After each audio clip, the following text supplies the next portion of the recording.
I told my friends I was settling for my fiancé, he overheard, cancelled the wedding, and kicked me out. Let me start from the beginning. Roman and I met 3 years ago at a medical technology conference. I'm an aerospace engineer. I design navigation systems for military drones at Raytech Defense. He's a cardiovascular surgeon at Presbyterian Medical. When he approached me at the hotel bar, I honestly thought he was going to be another boring medical professional trying to impress me with his credentials. I was wrong. He was F-king brilliant. We talked until 4 a.m. about everything from quantum computing to wine regions in France. He didn't try to kiss me.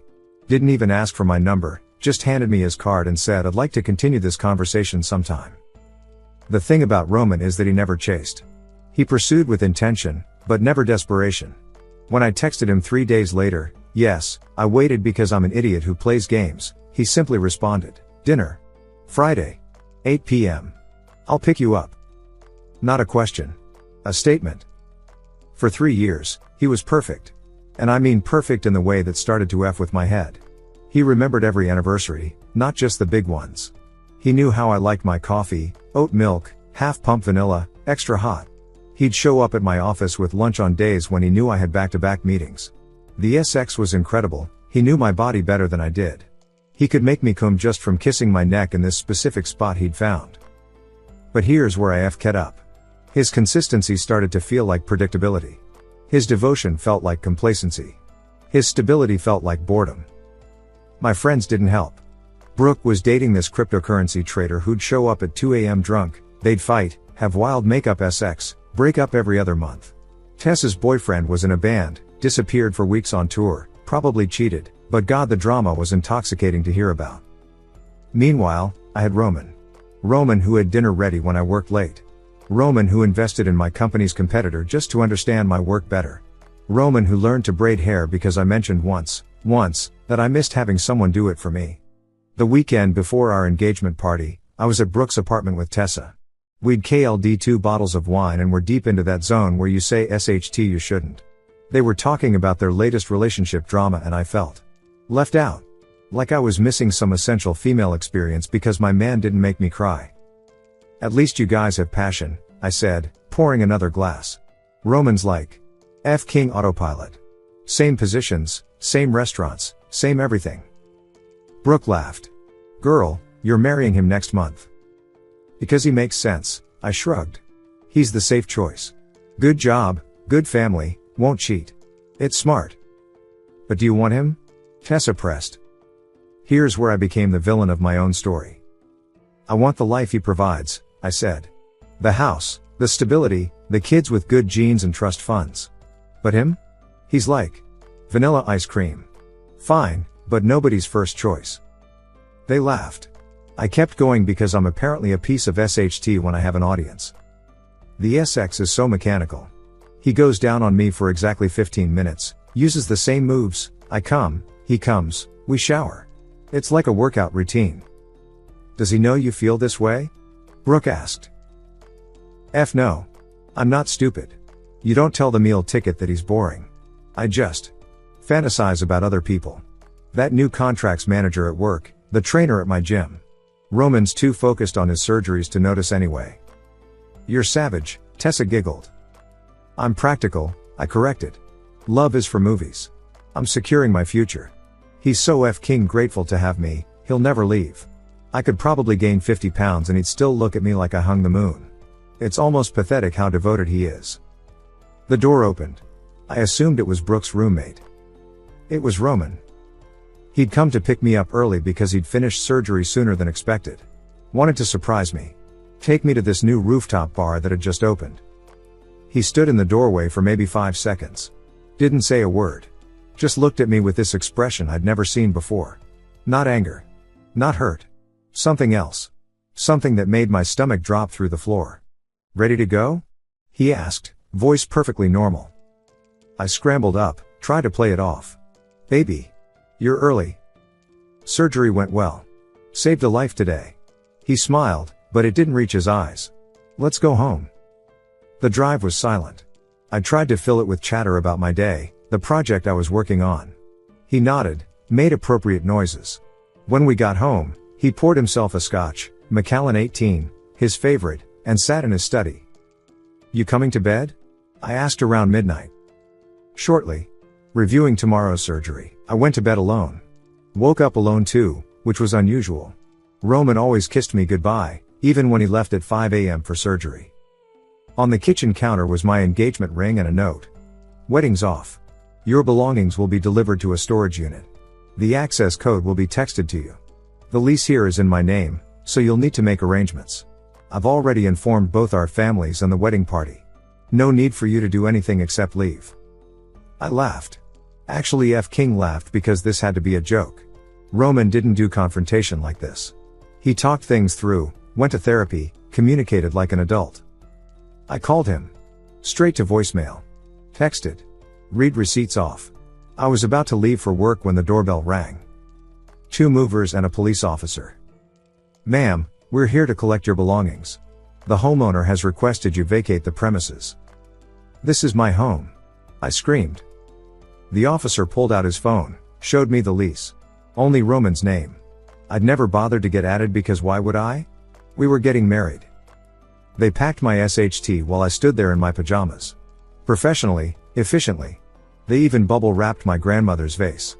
Roman had thought of everything. My phone buzzed. The storage unit details. Then another text from my boss, need to see you in my office immediately. By the time I got to work, everyone knew. Roman had called my CEO directly. Didn't badmouth me, didn't make accusations. Just informed them that the wedding was off and that he was concerned about security protocols given that I'd been discussing confidential information in social settings. He mentioned that he'd overheard me talking about the new contracts manager and some proprietary details about our drone navigation system. Which was true. I had been talking about it. At bars, at parties, with my friends. Roman had recorded one of these conversations, legally, since it was in his own home during a dinner party. He sent it to our legal department. I wasn't fired. That would have been too easy. I was placed on administrative leave pending a security review. Do you know what that does to an aerospace engineer with a security clearance? It's career poison. My friends? Brooke texted, Roman told us what you said. That's F-Ket up, Stella. Tessa, I thought you were joking about using him. I can't be associated with this. His family? His mother, who'd spent months planning the wedding with me, sent a single message, I'm disgusted. I treated you like a daughter. Don't contact us again. His brother Dimitri, who'd become one of my closest friends, blocked me on everything before I could even explain. The mutual friends chose sides quickly. Guess whose side they chose? The successful surgeon who'd never said a bad word about anyone versus the woman who called him boring while drinking wine with her girlfriends. But here's the truly brutal part, Roman didn't spread rumors. He didn't badmouth me. He simply told the truth. Played the recording of me calling him vanilla ice cream and pathetic to anyone who asked why the wedding was off. The truth was more damaging than any lie could have been. Update 1 week later. Edit, since everyone's asking, yes, I tried to go to his hospital. I thought if I could just explain, face to face, he'd understand. I was drunk. I was showing off. I didn't mean any of it. Security had my photo. I was on a list. A F. King list like I'm some kind of stalker. The guard said, Dr. Volkov anticipated you might come by. He asked me to give you this. It was a cease and desist letter. Legal letterhead. If I attempted to contact him again, at work or otherwise, he'd pursue a restraining order. I sat in my car in that hospital parking garage for 3 hours. Watched him leave at 7 p.m. like he always did. He walked right past my car, I know he saw me. His expression never changed. Like I was a stranger. Like 3 years meant nothing. The administrative review at my job got worse. They found emails where I'd forwarded proprietary documents to my personal email to work from home. Standard practice, everyone does it, but technically against protocol. They found the timestamp suspicious, all sent after I'd been drinking at happy hours. Started questioning my judgment. They also substance tested me. Random selection, they said. I PSD clean, but the damage was done. My colleagues looked at me differently. The new contracts manager I'd fantasized about? He wouldn't even make eye contact anymore. Turns out Roman had gone to high school with his wife. Small F. King world. My bank called. Roman had removed me from our joint accounts, legally, since they were opened before our engagement. I had my own checking account with about $3,000. That's it. I'd been so comfortable letting him pay for everything, I hadn't saved SHT. The wedding venue? Roman had paid the deposits from his personal account. The vendors? Same. My dream dress? He bought it outright as a surprise. I own nothing from this wedding except the invitations I'd picked out. He'd even cancelled the honeymoon reservations to Bora Bora but somehow got full refunds despite being past the cancellation window. How? He'd booked everything with premium travel insurance that covered change of life circumstances. He'd planned for the possibility of this ending before he'd even proposed. Update 2, 2 weeks later. I'm staying at a Motel 6 now. The storage unit costs $200 per month and I need to conserve money since I'm suspended without pay pending investigation. I did something desperate. I reached out to Roman's ex, Mallory. They'd dated for 2 years before me. She's married now, lives in Boulder. I found her on Instagram and her. Please, I just need to understand him. How do I fix this? She responded within an hour. Fix it? Honey, there is no fixing it. When Roman's done, he's done. I cheated on him once. Drunk kiss at a conference. Told him immediately, begged forgiveness. He didn't yell, didn't cry. He helped me pack, wished me well, and I never heard from him again. That was 5 years ago. I'm married with a baby now and I still think about him. Not because I want him back, but because I've never met anyone else with that level of self-respect. You didn't just betray him. You mocked him. There's no coming back from that. She was right. But I had to try one more thing. Roman's best friend since medical school, Anton, owns a restaurant downtown. Roman goes there every Thursday for dinner. Has for years. I waited until I saw him walk in, then followed. The hostess stopped me. I'm sorry, we're fully booked. The restaurant was half empty. I'm meeting someone, I lied. No, you're not. Anton appeared from the kitchen. Stella, you need to leave. Anton, please, I just need 5 minutes. You had 3 years. You spent them calling him boring to anyone who'd listen. Leave before I call the police. Roman never even looked up from his menu. I found out through LinkedIn that he'd already updated his relationship status to single. The F-King algorithm showed me he'd been promoted to chief of cardiac surgery. The announcement mentioned his exceptional focus and dedication. The board had moved up the promotion by 6 months. My company finally made their decision. I wasn't fired, that might have given me grounds to sue. Instead, they restructured my department. My position was eliminated. They offered me a lateral move to their satellite office in Nebraska with a 30% pay cut or a severance package of 2 months' salary. I took the severance. Update 3, 1 month later. I'm back in my hometown, living with my parents. I'm 29 years old and sleeping in my childhood bedroom with its faded butterfly wallpaper. My mom asked me yesterday, "What did you do to that nice young man?" When I told her, she slapped me. My mother, who hadn't raised a hand to me since I was 10, slapped me across the face. "I raised you better than that," she said. "That man loved you, and you treated him like a fool." My dad won't even look at me. I've been applying for jobs. My security clearance is under review, which means I can't work for any defense contractor. My former colleagues won't return my calls for references. When potential employers Google me, they find the engagement announcement from 3 months ago, then nothing. They ask why I left my previous position. What do I say? But today broke me. My friend from college, Priya, sent me a screenshot from Instagram. Roman at a medical conference in Miami. Standing next to him, laughing at something he's saying, is Dr. Catherine Reeves. Pediatric surgeon, Harvard Medical, Doctors Without Borders volunteer. She's everything I pretended I was too good for, brilliant, accomplished, and looking at him like he's the only person in the room. The caption, excellent conference with excellent company at Dr.C.Reeves. They've known each other for 6 weeks. I stalked her profile like a psycho. She's written papers on pediatric cardiac conditions. They're professionally compatible in a way Roman and I never were. She rock climbs, speaks 4 languages, and has a photo of herself reading the same neuroscience book Roman kept on his nightstand. She's not his rebound. She's his upgrade. Update 4, 2 months later. I know I shouldn't know this, but Brooke reached out. Not to reconcile, but to twist the knife. Thought you should know, her text said. Roman's dating Catherine officially.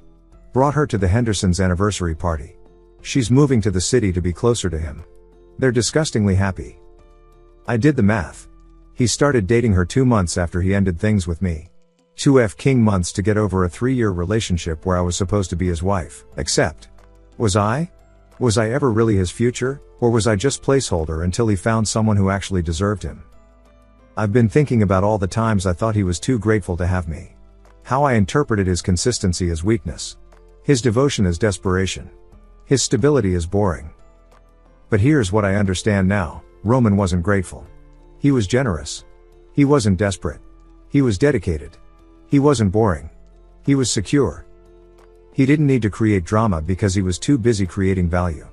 He didn't need to play games because he'd already won. He didn't need to make me jealous because he assumed I was smart enough to recognize what I had. I wasn't. The savage part? He could have destroyed me so much worse. He had 3 years of ammunition. Every vulnerable thing I'd told him, every insecurity, every fear. He could have used them all as weapons. Instead, he just removed himself. Cleanly. Surgically. Like cutting out a tumor. That's real power. Not screaming, not fighting, not begging. Just deciding someone is beneath you and acting accordingly. Final update, 3 months later. I'm writing this from my apartment in Omaha. I took a job as a junior systems analyst at an agricultural tech company. It's a $40,000 pay cut from my previous salary. I drive a 2008 Honda Civic. I shop at Walmart. Roman married Catherine yesterday. I wasn't stalking. It was in the New York Times wedding announcements. Of course it King was. Dr. Roman Volkov, chief of cardiac surgery at Presbyterian Medical, married Dr. Catherine Reeves, pediatric surgeon at Children's Hospital of Philadelphia. They included a photo. He's looking at her the way he used to look at me, except. No. That's wrong. He's looking at her with something I never saw.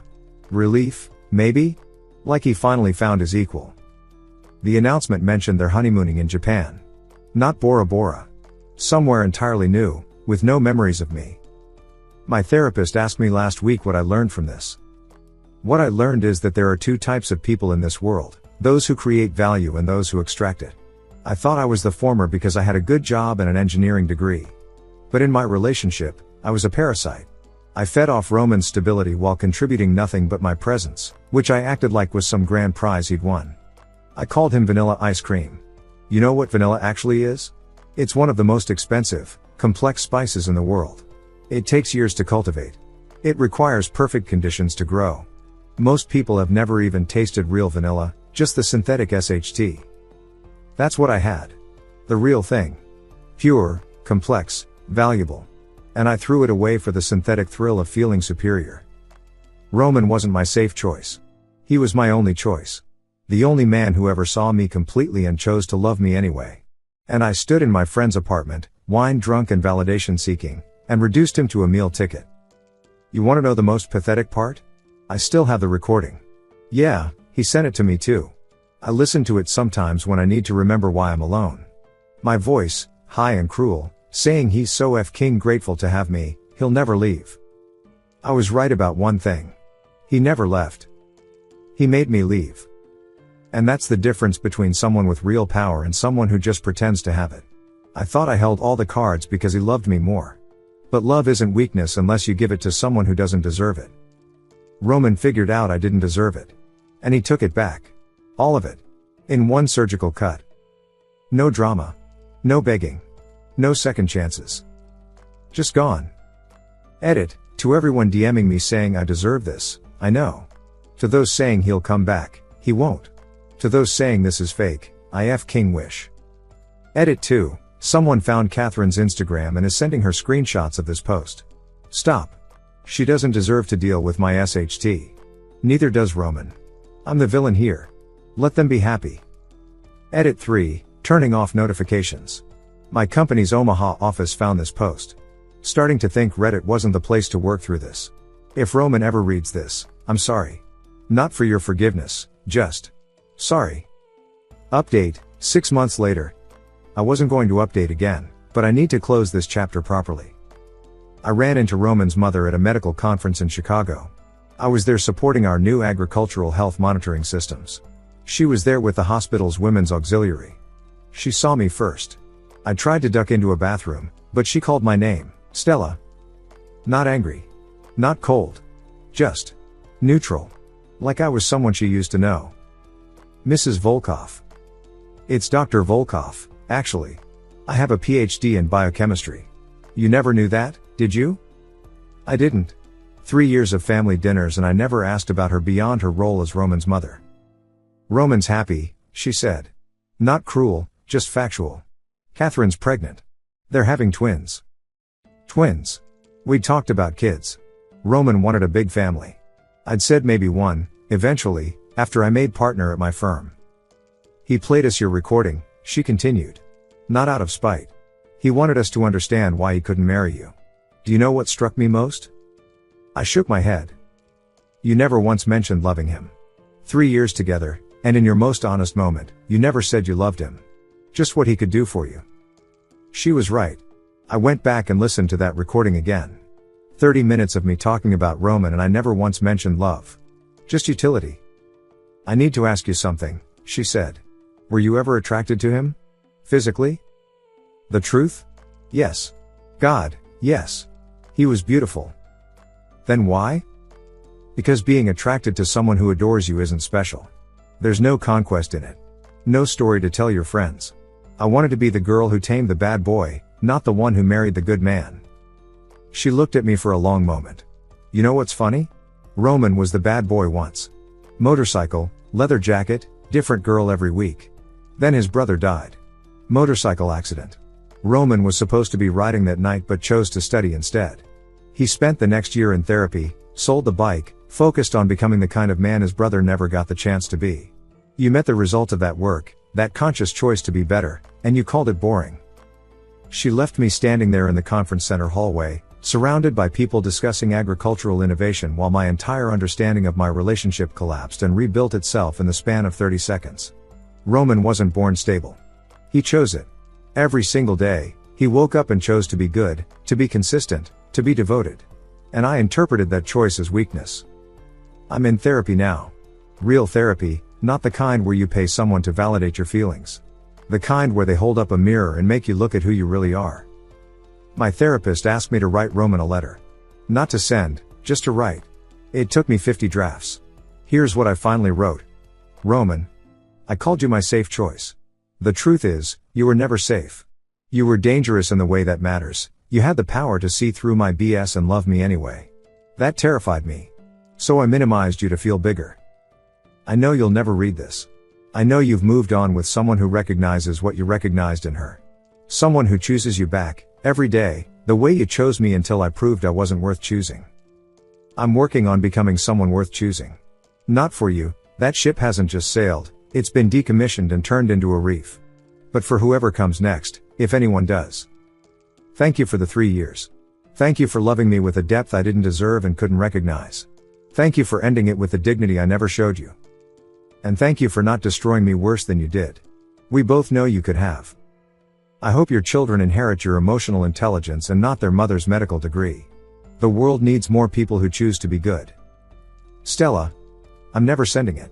But I read it every morning to remind myself of who I don't want to be anymore. Someone asked me if I still love him. I don't know if I ever did. Not really. You can't love someone you don't respect, and I never respected Roman. I was infatuated with being chosen by him. I was attached to the security he provided.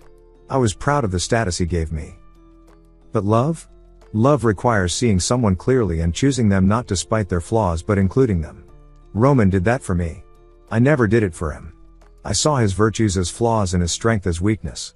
So no, I don't love him. You can't love someone you never truly saw. But I'm learning to see clearly now. Starting with myself. And what I see is someone who traded a diamond for the attention of strangers at a wine night. Roman, if by some cosmic joke you ever read this, you won. Not because you destroyed me, but because you refused to let me destroy you. You knew your worth and when I showed you I didn't recognize it, you simply took it elsewhere. That's not the safe choice. That's the power move. And I'm the idiot who called it vanilla. Thank you so much for watching until the end. If you really like our videos, please don't forget to like, share, and subscribe. Have a great day.